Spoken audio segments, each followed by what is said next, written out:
KTBS 8기 기자를 여기 맺고요. 역사교육과 8.1학번 김정수입니다. 감사합니다. 나는 KTBS 6기였어요. 79학번이고 국어교육을 전공했습니다. 이성규입니다. 지금은 퇴직해서 화려한 백수. 네, 저는 일반사회교육과 80학번이고요. 7기. 우리 그 당시에는 KTBS인데 1기 기자로 들어왔었어요.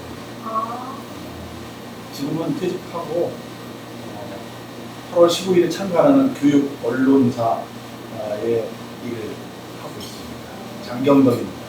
감사합니다. 네, 저는 KTBS 8기고요. 제작부를 맡고 있었습니다. 그리고 8학번 독일학과 하고 현직에 아직은 있습니다. 혹시 어떤 일 하시는지 여쭤봐도 될까요? 그러니까는 학교에 아직 근무하고 있어요. 네, 저는 8.1학번 일반사회교육과 신현복입니다. 네, 같이 8기 동기고 제작부를 했고 지금은 퇴직하고 또 화려한 싱글로 지내고 있습니다. 나는 대학 생활이 너무 재미없었어요. 1학년 입학을 했는데 이제 우리가 생각했던 눌려다는 고등학교와 달라진 거, 내가 스스로 움직이고 뛰어야 되는데 아마 그러지 못했던 것 같아요. 되게 재미없었어요. 이러다 학교 그만둬야 되겠는데 싶은 순간에 방송 모집 공부를 보고 응시를 했죠.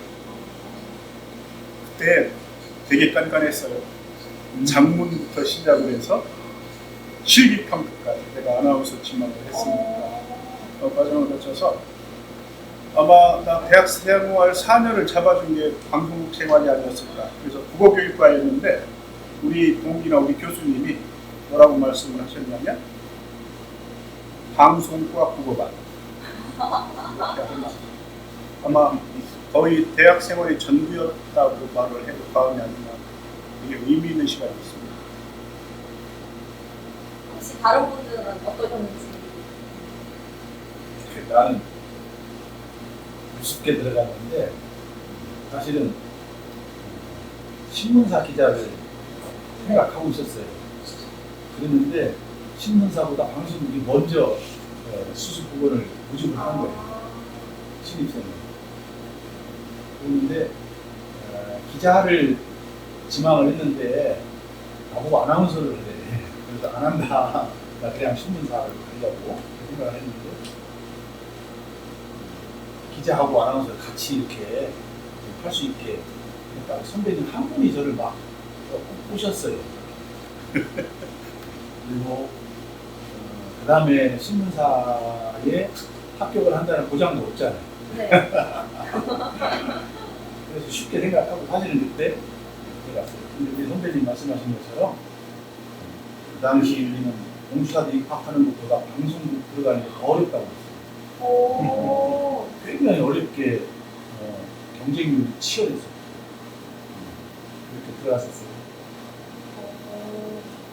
81년도 제가 대학 들어갔을 때가 전두환 시대의 시작이었잖아요. 네.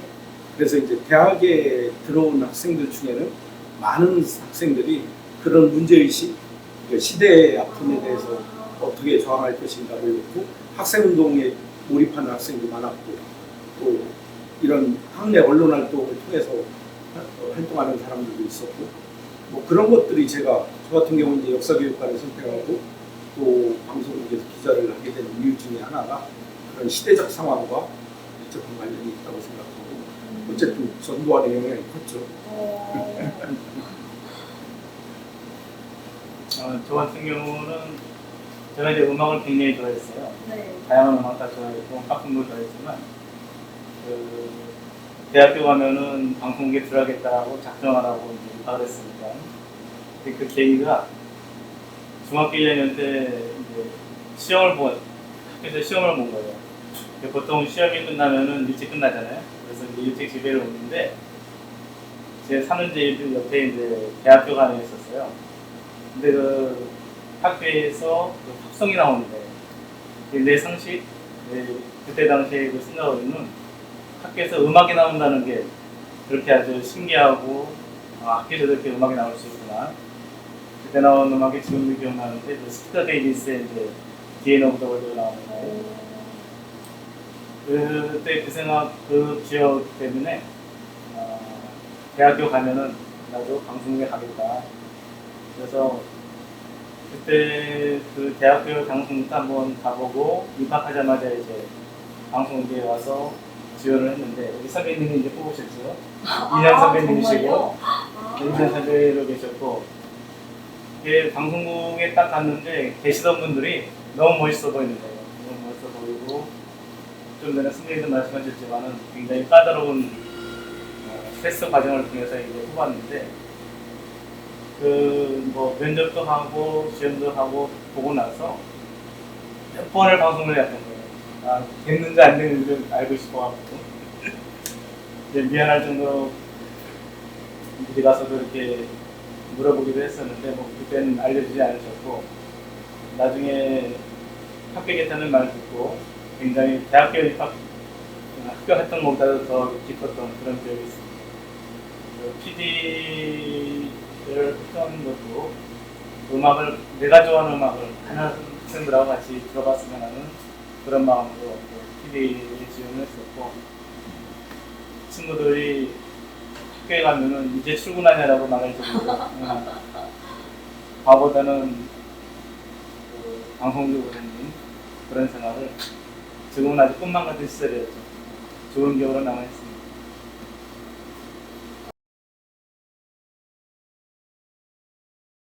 이제 내가 트라우마처럼 나한테 남아있던 거는 내가 3학년 때 신문장을 하고 있던 시절인데 느닷없이 정부로부터 지침이 내려왔다는 거예요. 1학기 마침 무렵인데 전국에 있는 모든 대학 언론사에서 일을 하고 있는 재학생들이 직전 학기 성적이 성적 B 플러스 이상이 B 제로 이상이 안 되면 언론사를 다 나가야 된다. 이렇게 내려왔다는 거예요. 그래서 아니 이게 사전에 예고를 했다면 네. 모르지만 그 예고를 했어도 말이 안 되는 얘기인데 예고도 없이 어느 날 갑자기 이미 성적은 다 나왔는데 직전 학기 성적이 B 이상이 안 되면 다 나가요. 그러면 우리 아내도 누구는 남고 누구는 나가야 될 것 아니에요. 그때가 이제 아까 정수가 얘기한 대로 전두환 정권 때인데 이거는 명백하게 대학 언론 탄압이다. 이 의도가 뭘까? 우리를 장악하겠다는 건데 이 구조 속에서 우리가 이걸 남아야 되느냐 떠나야 되느냐 이걸 가지고 서로 논의를 많이 했어요. 그랬는데 지금 우리 후배들은 어떻게 기억하는지 모르겠는데 대학 신문사는 학교 측에서 만들어준 언론사예요. 네. 그런데 방송국은 우리 선배님이 직접 만드는 거예요. 학교에서 만드는 게 아니라 우리 일기 선배님 전설과 같은 신중섭 선배라는 분이 만드는 거예요. 그래서 학생들에 의해서 만들어진 이 방송국을 우리 스스로 이거를 문을 닫을 수 있겠는가 이거에 대한 책임감이나 부채의식이나 의무감이나 많았어요. 그럼에도 불구하고 우리 후배들하고 같이 논의를 해서 문을 닫고 나왔어요. 그래서 아까 얘기가 이제 이 선배님이 6기 신문국장, 네. 내가 7기 신문국장인데 8기는 신문국장이 없는 이유가 네. 끝난 거지. 그리고 그 해에 우리가 듣기로는 네. 그때 1학년 신입생들도 일부 있었잖아요. 네. 네. 그 친구들이 한 학기 우리랑 같이 하고 그만뒀는데 대학 측에 의해서 다시 방송국을 모집을 하고 그 명맥을 이어갔다. 그런데 우리는 그 친구들하고는 우리하고는 관계가 없다는 심정이었지. 그때는 네, 심정은. 네. 그래서 우리가 교육도 안 시키고 끝을 맺은 적이 있어요. 그게 우리로서는 나한테는 제일 내가 그 당시에는 이제 똑같은 심정이었지만 신문국장이었기 때문에 나한테 가장 트라우마로 남아있는 그런 기억. 그래서 동문 모임도 네. 8기까지 정말. 그 이후랑 따로 모이지 않고 위에 선배님들의 모임은 따로 있지만 네. 그 중간 단계에서의 모임을 8기까지밖에 안 하는 이유. 아. 우리가 9기도 뽑았지만 네. 그 친구들은 함께 나온 친구도 있지만 남아서 네.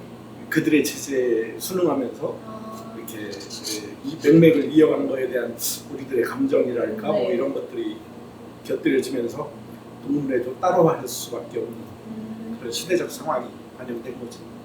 그러면 그때 당시에는 막 검열이나 그런 것도 있었나요? 뭔가 취재하고 보도를 하는 데 있어서 제재가 있었는지. 취재 보도에서 우리가 눈으로 느끼는 특별한 취재 지침이나 이런 것들은 존재하지는 않았던 것 같은데 실제로 방송 지도 교수님 중에 한 분은 지금까지도 내가 정말 감사드리는 분이 있었는데 아마 지금 생각하면 우리 방송했던 내용들이 관에 의해서 모니터되지 않았을까. 어떤 방송 내용을 문제 삼아가지고 일개 학생부 6급 직원이야. 아, 네. 6급 직원이 지도교수 밤에 호출했어요. 어머. 10시간 넘었는데 맨발로 찾아오셨어요.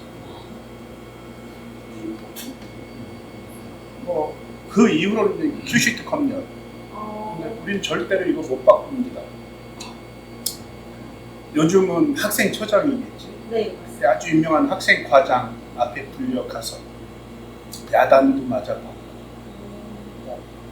그런데 지금 그 교수님을 지금도 내가 잊지 못하는 이유 중에 하나가 그랬음에도 불구하고 당신의 입장을 한 번도 얘기하지 않았어요. 아마 당시 우리를 지지하는 것이 얼마나 당신 앞길에 불이익이 될지 알으셨을 텐데도 끝까지 우리 뜻대로 되게 존경스러워 있으셨어요.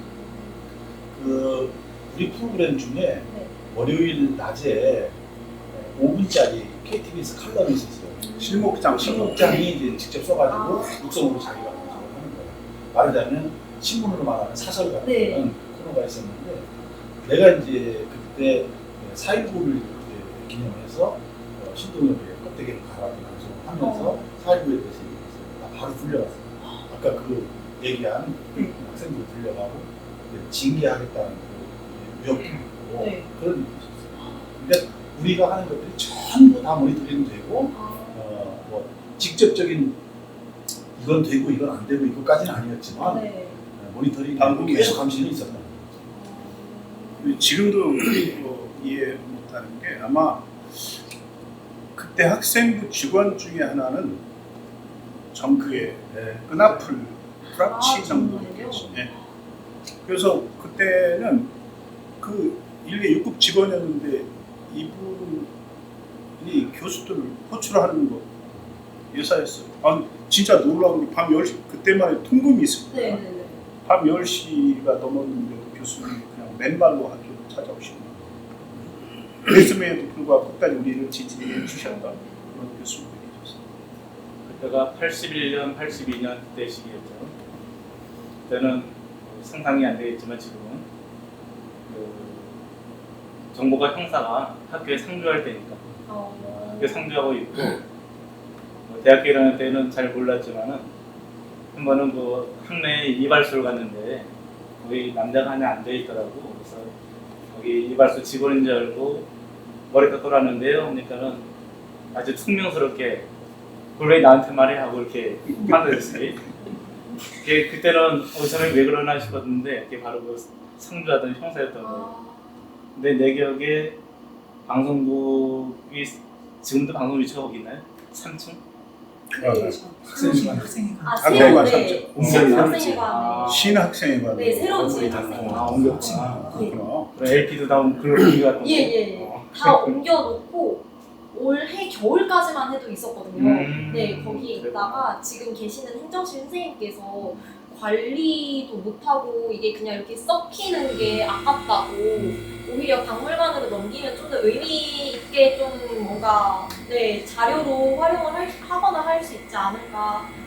그러면 네, 릴 테이프 보관돼 있어요. 네 릴테이프도 있습니다. 그 릴 테이프는 아마 역대 방송제는 다 들어있을 텐데. 네. 저희가 그걸 열람을 해보려고. 근데 플레이어가 없어가지고 플레이어나 아니면 그 이제 티약이 있었잖아요. 디지털 파일로 좀 티약, 옮길 수 티약이 있는 그런 방법이 있나 찾아봤는데 그것도 없어서. 그 플레이어가 없을까? 보통 릴 많은 플레이어가 시간 그게 없어요. 그 티약 제품이 독일산이지 이게 아주 제일 좋은 거였거든. 아까 얘기했잖아요. 송창식 씨 와서 시골 학교에도 이런 장비가 있냐. 그때 이제 내가 실무장하고 있을 때 전국 대학 방송인 연합회 창립 때문에 고려대학교 고려대에서 전국 방송 대학 방송 실무국장이 올렸어요. 근데 아마 그거 무산됐어. 무산된 이유는 구체적으로 모르겠는데 추진하다 중간에서 멈출 수밖에 없었는데 그때 가봐도 전국에 있는 어느 대학 방송 시설보다도 공주대 방송 시설은 탑이었어요. 그 이유 중에 하나가 아까 우리 후배가 얘기한 일기 신중섭 선배라고 해서 대전 MBC에 있다가 대구 MBC로 가서 거기에서 SBS 창립멤버로 갔던 분이 있어요. 이분이 스스로 발로 뛴 거예요. 학생회관이 지어질 때 아마 그런 시설 없어요. 사무실 하나에다가 스튜디오 2개짜리 하나짜리 하나, 방을 갖출 만큼. 그래서 그분들은 우리 입장에서 전설 같은 선배들 이렇게 TV에도 자주 나왔습니다. 아 정말요? 그전에 이제 TV에서 퇴직하셨지만 SBS 초대 체육부장 역임하셨죠. 그래서 아까도 얘기했던 거에 이제 현장에서 얘기하는 건데 네. 그 방송국이 3층에 있었는데 네, 어떤 선배님한테 물었습니다. 라인이 하나 위로 이렇게 올라가는 게 있더라고. 그래서 네. 저게 뭐예요? 그러니까는 바로 그 위에 있어요. 남아기 스피커 놓고서 모니터링하는 그 상황이었던 것 같아요. 그래서 지금 뭐 부장님들은 뭐 더 여러 가지 어려움이 있었겠지만 하나하나 이제 큐시트 작성하고 하는 그 내용 자체가 법률을 받는 그런 느낌을 항상 받고 그런 적이 있었죠. 그때는 시대적 상황이 네. 굉장히 관료적이고 비민주적인 요소들이 많아서 대학의 그 당시는 학장이었죠. 총장이 아니라 학장도 교수나 대학 구성원이 뽑는 게 아니라 교육부에서 임명을 했던 임명을. 시대였고 그 당시 공주대학교 학장 박아무개 이런 분은 굉장히 이렇게 그런 측면에서 교육부의 전형적인 관료 출신이었고 그 당시 정권의 어떤 요구를 충실하게 따르고자 했던 그래서 대학 문화를 그렇게 만들어 버렸던 그런 대표적인 인물 중에 한 사람이었기 때문에 학교의 문화를 민주적이지 않은 구조로 만드는 데 많은 기여를 했죠. 그것이 이제 대학 언론에도 영향을 많이 왔던 거예요.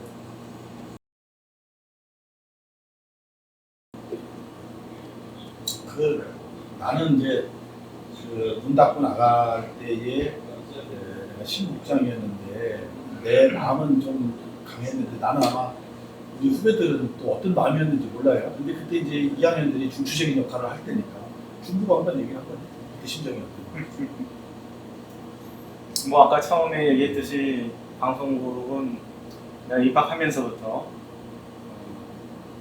여기에 그냥 온 마음을 다 바쳐서 있었던 것인데 굉장히 아쉬움이 크고 그런 게 있었는데 또 한편으로는 그때 시대 상황이 또 20대 초반의 젊은 대학생들이지만 옳은과 옳지 않은 거에 대한 그 문제의식에 대해서는 확실했었고 옳지 않은 거에 대해서 그냥 숙이고 들어가면 안 된다는 어떤 그런 마음도 좀 있었고 예, 내가 선배님들한테도 얘기해놨던 부분인데 이 방송국에 이제 선배님들이 그 결정을 하고 방송국 문을 닫아야 될 그 상황에서 갈등이 굉장히 많았기도 했지만 개별적으로 또 회유가 들어왔었어요. 너 들어와서 네가 저 국장을 해라. 들어와서 그런 식으로 아마 다른 친구들한테도 내가 얘기 안 했던 부분이고 아마 다른 친구들한테도 그 얘기를 아마 했을 것 같다 싶은 생각이 드는데 교수님이 지금 아까도 저 성경님이 말씀했던 그 교수님 존경했던 교수님이 있는데 그 양반이 그 말씀 하실 때는 거기다 대고 안 한다고 하는 게 참 마음에 걸리더라고요. 그런데도 그 방송국을 왜 문을 닫으려고 하는지에 대한 그 대의, 큰 대의라는 게 있기 때문에 그분한테도 죄송합니다라고 하면서 결국 그냥 했는데 참 어려웠던 시기였죠. 그런 시기고 그 얘기 처음 듣는 거예요. 그건 되게 어려운 결정이에요. 지금 난 이 사람들에 대한 부채의식도 있어요. 내가 물러난 다음이잖아. 네. 전혀 그런 일에 도움이 되지 못했고 그 심정은 어느 정도냐면 우리는 일기 선배님부터 끊임없이 봐왔으니까 그분들이 어떤 열정으로 대학 방송을 키워왔는지 아는데 문 닫아야 될 사람들 마음은 어땠을까. 그리고 그때 내가 실질적인 도움이 하나도 못해서 지금도 그런 부분에 관한 부채의식이 있어요. 그리고 아까 이 친구 얘기대로 후에 구성되는 방송권과 우리가 거리가 두게 되는 경우도 이런 어떤 부정적인 요소들이 개입돼서 새로운 방송을 꾸려서 운영하려고 했어 라는 생각들 때문에 그 이후 후배들은 난 사실 아무도 몰라요. 그래도 이 친구들 자네들은 좀 알지. 나중에 내가 뽑았던 친구들이니까 아는데 이제 그 이후에 다시 들어간 애들은 이렇게 아는 한명 말고는 다른 친구들은 나는 모르지. 그때 이제 우리가 남친 기억이 우리가 최종적으로 그렇게 결정을 하고 마지막을 그때는 뭐 공주 시내도 작았으니까 공주 시내 왜 중도이지 여기가 골목에 있는 어느 식당에 가서 2층이었어. 술을 얼마나 먹었는지 몰라. 속상하고 막 소리 지르고 책상 쳐가면서 술 먹고 막 난리가 아니지. 그리고 막 뛰어내려오고 누구는 막 이러는데 우리가 끝나고 나오는데 바로 옆에 식당에서 신문사 친구들이 이 친구들이 똑같은 결정을 했던 거예요. 그때 이제 신문사 편집국장이 돼 우리 과 동기인데 서로 상의 안 했거든. 근데 거기도 똑같은 결정을 했더라고. 그리고 그 친구들도 그날 공교롭게 똑같이 옆 식당에서 술 마시고 막 거꾸로지고 내려오는데 너무 마음이 안 좋은 거야. 그걸 보면서 일종의 동지의식도 있지만 야 이게 뭐냐 지금 우리가 이런 그 참담함도 있고 분노도 있고 그랬던 기억이 지금 얘기들을 이렇게 하니까 생생하게 다시 떠오르는 거예요.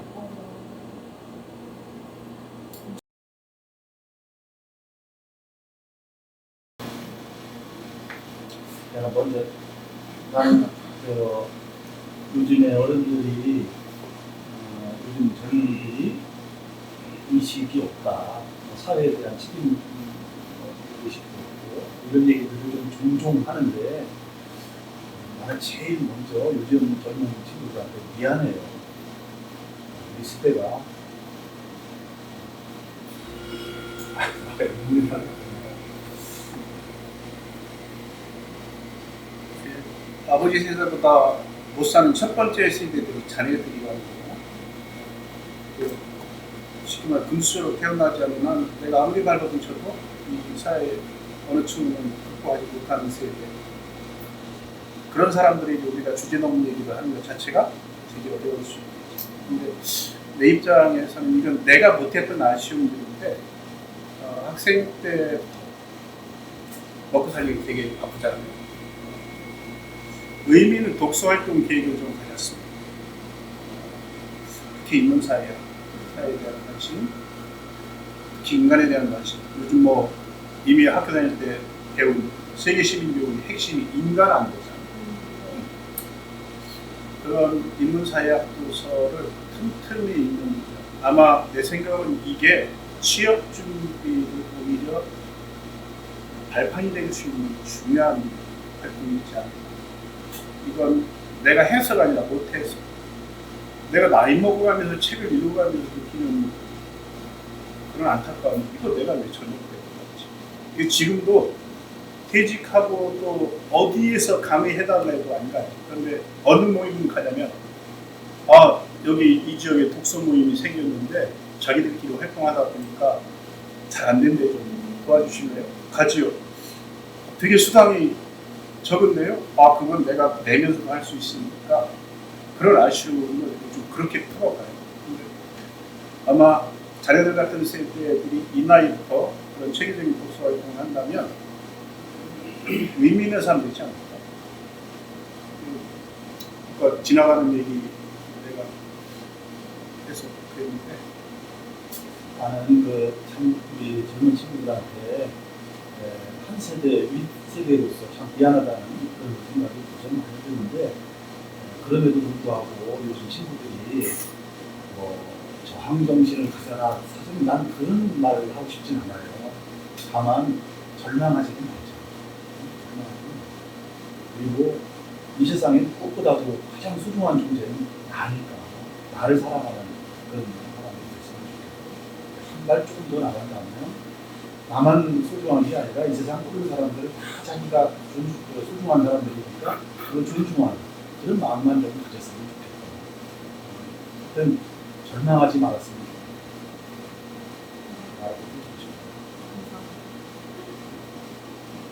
다른 선생님들은 얼마 전에 그 방송을 이제 방송에 모 대학의 이제 그 교수가 나와서 이렇게 대담을 해가면서 한 얘기 떠오르는데 요즘 그 이제 삶을 생각할 때 이제 우리가 웰빙하는 뭐 좋은 삶, 잘 살자 이런 얘기를 하는데 또 한편으로는 바른 삶, 옳은 삶이 있다는 거예요.